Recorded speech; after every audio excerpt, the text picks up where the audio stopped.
You may not like how things are going. You may not agree with those who seem to have power over your happiness. But here is a great secret of life. You have way more influence than you realize. Gandhi called this influence truth force, love force, soul force. It is the inherent power in you to conjure the truth and the very best in other people.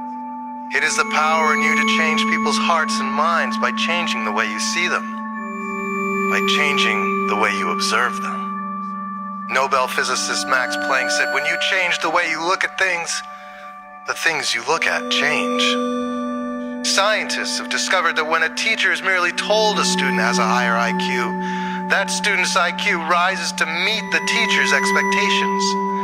Expecting the best from people brings out the best in people. But the reverse is also true. Seeing the worst in people brings out the worst in people.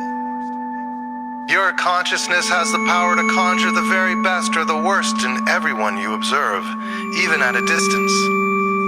Our friends, our families, our children, our co-workers, our police, even our presidents. We have the power to change each and every one of their hearts and minds simply by changing our own hearts and minds about them. We all have darkness in us, but we also have the light. And in every moment we have another chance, another choice of whether darkness or the light is given reign over our consciousness. What you stand witness for in others is strengthened in them by the power of your observation. When you look for the worst in someone, when you make them wrong in your mind, when you refuse to see the best in them, you are committing a spiritual assault of the worst kind. For you are testifying against their ability to choose the light, standing witness for the darkness in them, and strengthening its power over their heart and mind. If you've ever faced a hostile crowd, a hostile cop, a hostile lover, you felt the destructive force of another's contempt for you. Do not give in to this way of seeing. Stand witness for the light in others. The unassailable divine spark forever shines in the hearts of every man, woman, and child, just waiting to be called forward. When you call on the divine spark in someone, you lend it the strength to prevail in their consciousness.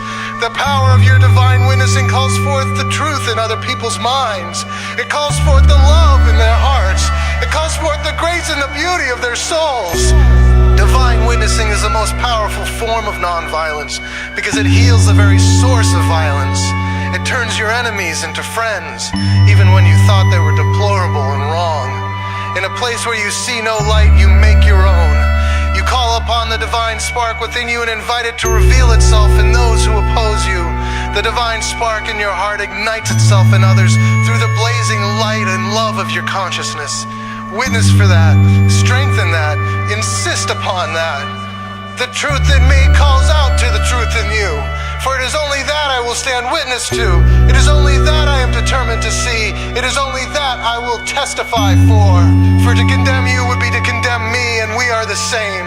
And so I insist on regarding you as true and good and wise and kind. And so it will be, because that is what we all want to see.